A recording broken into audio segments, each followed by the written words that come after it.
আমার নাম আরিফ আলম আসমান। আমি হচ্ছে লুমিনাস আইডল স্কুলে পড়ছি, ও লেভেলস দিব।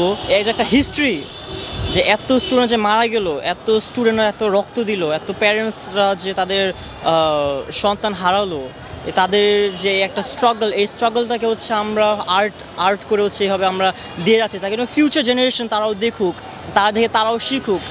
আন্দোলনের সময় আমিও রাস্তায় ছিলাম, আমিও মাইর খেয়েছি পুলিশের হাতে, আমিও হচ্ছে যে একটা টেররিস্ট যেটা গ্রুপ ছাত্রলীগ তাদের হাতে আমিও মাইর খেয়েছি।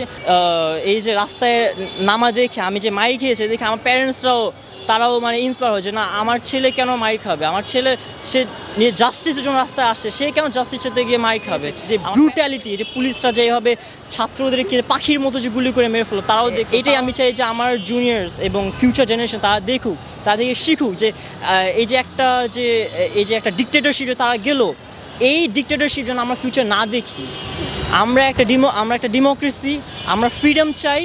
আমরা হচ্ছে এই ধরনের গভর্নমেন্ট আর চাই না। আমরা চাই না যে আর ইনোসেন্ট লাইফ হচ্ছে মারা যাওক, আর প্যারেন্টসদের বুকটা খালি হোক।